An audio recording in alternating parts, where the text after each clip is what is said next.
मैं BTS army. कैसे हैं आप लोग? आई होप आप लोग बहुत ही अच्छे होंगे और इंशाल्लाह आप लोग ऐसे ही अच्छे रहें।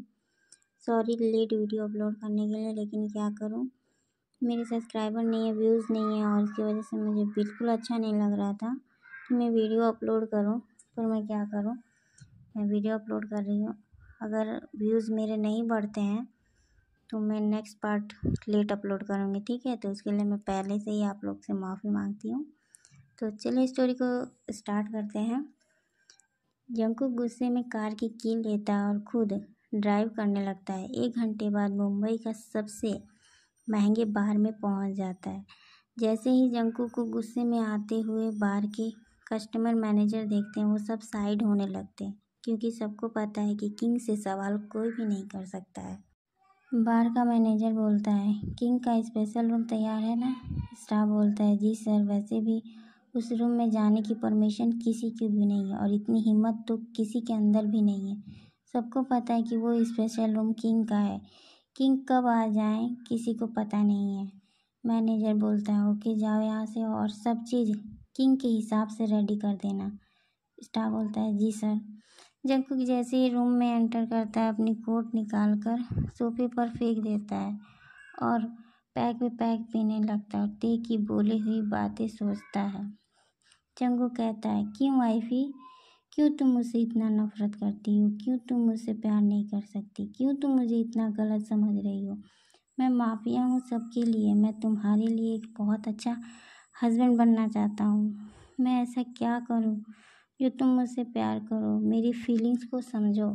फिर जंकुक अपने हाथों को देखता है और वहाँ पर रखी कांच के टेबल पर अपनी पूरी फोर्स के साथ पंच पे पंच मारता है और चिल्लाते हुए बोलता है, आज मैं फिर अपनी प्रिंसेस पे हाथ उठाया।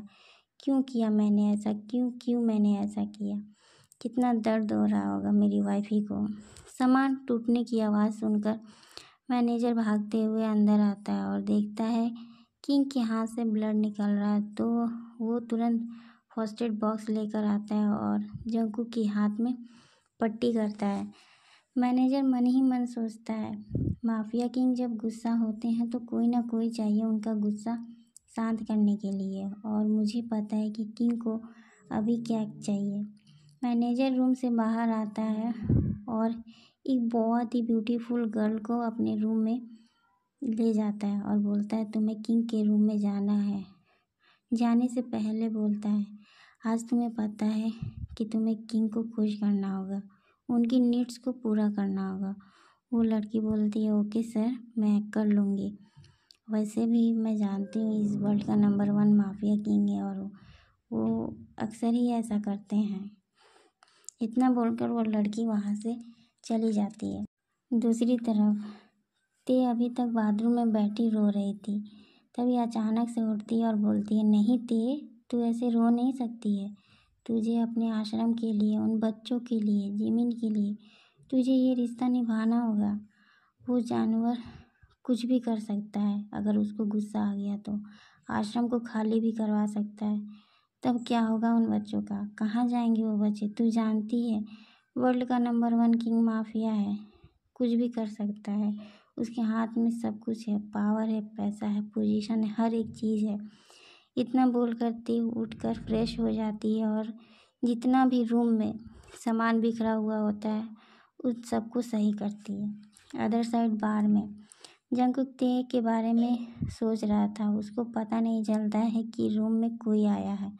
वो अपने सोच में इतना बिजी रहता है। अचानक से उसको अपने कंधे पर किसी का टच महसूस हुआ।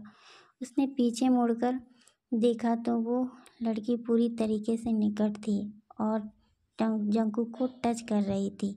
जंकुक गुस्से में उस लड़की को खींचकर एक थप्पड़ मारता है और बोलता है, तुम्हारी हिम्मत कैसे हुई मुझे टच करने की? जाके पहले कपड़े पहनो। वो लड़की अपने कपड़े पहन कर आती है। जंकुक पूछता है, ये किसने बोला था करने के लिए तुमसे? वो लड़की डरते डरते मैनेजर का नाम लेती है। तो जंकुक बोलता है, ओके जाओ यहाँ से और हाँ, ये सब काम मत करना दोबारा से। वो लड़की चली जाती है रूम से। जंकुक कोल्ड वॉइस में चिल्लाता है तो मैनेजर भागते हुए रूम में आके खड़ा हो जाता है और बोलता है, क्या हुआ किंग? जंकुक बोलता है, उस लड़की को मेरे रूम में किसने बोला था आने के लिए? मैनेजर डरते हुए बोलता है, वो किंग, मैं अभी आप गुस्से में थे तो मैंने सोचा कि मैं आपको किसी लड़की के पास भेज दूँ जो आप अपनी फ्रस्ट्रेशन उतार सकें। वैसे भी इससे पहले भी आप जब गुस्से में होते थे तो कोई ना कोई लड़की चाहिए थी जो आपको शांत कर सके। जंगकुक बोलता है, जो मैं पहले था वो मैं अब नहीं हूँ। तुम्हारी हिम्मत कैसे हुई ऐसी हरकत करने की मेरे साथ?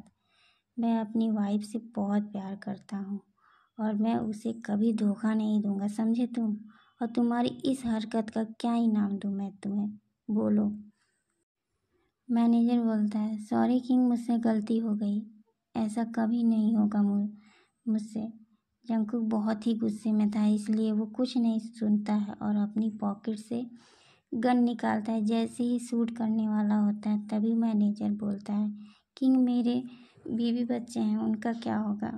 उनके मेरे अलावा कोई नहीं है। प्लीज़ किंग, मुझे माफ़ कर दीजिए, मैं दोबारा ऐसा कभी नहीं करूँगा।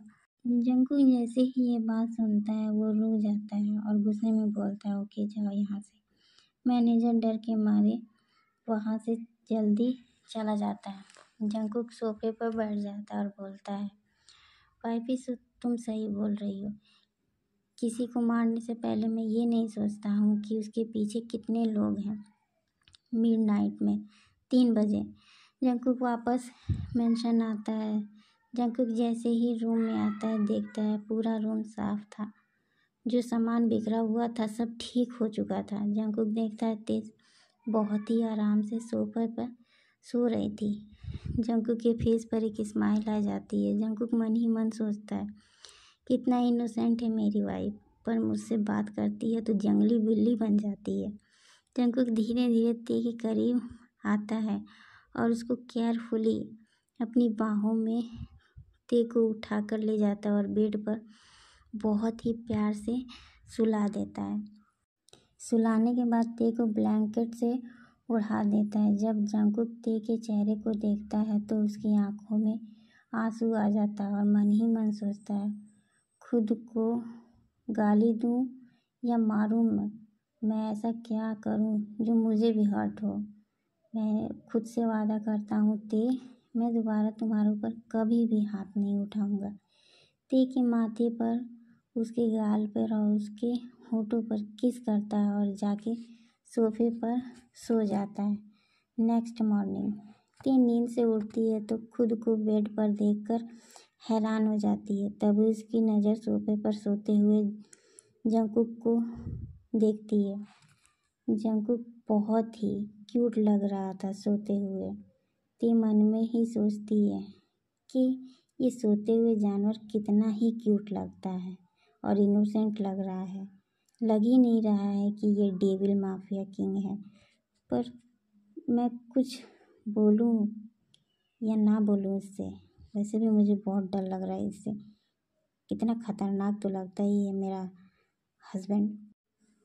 ते बोलती है, ते ये क्या सोच रही है इस जानवर के बारे में? तू दूर रहे इससे, तू नफरत करती है। इतना सोच ले, तू इससे प्यार कभी नहीं कर सकती। इतना बोलकर ते चली जाती है बाथरूम में। 30 मिनट बाद ते रेडी होकर नीचे जाती है।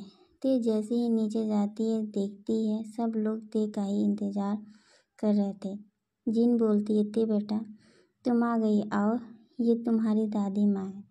ते जाके दादी के पैर छूती है और बाकी सबके भी। दादी बोलती हैं, ये मेरी कुकी की वाइफ है। उस नालायक को इतनी सुंदर वाइफ कहाँ से मिल गई और इतनी अच्छी किस्मत है उसकी, कितनी सुंदर बीवी मिली है। दादी की बात सुनकर सब लोग हंसने लगते हैं। दादी ते को बहुत ही सुंदर गले का सेट देती है। ते खुश हो जाती है, इतना अच्छा परिवार मिला है उसको। ते आज बहुत खुश लग रही थी, बाकी लोगों से घुल मिल रही थी। तभी दादी बोलती हैं, ते आज तुम्हारी पहली रसोई है तो कुछ मीठा हो जाए। आज का खाना तुम बनाओगी, बस आज के लिए, क्योंकि रस्म है। बाकी इस घर में खाने बनाने वाले की कमी नहीं है, बहुत ही है। ते बोलती है जी दादी माँ मैं सब जानती हूँ, आप लोग बैठिए मैं खाना बनाती हूँ। इतना बोलकर ते चली जाती है किचन में।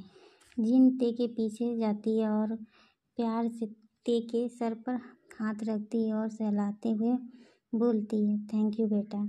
ते बोलती है माँ आप थैंक यू क्यों बोल रही हैं, प्लीज़ आप ऐसा मत बोलिए।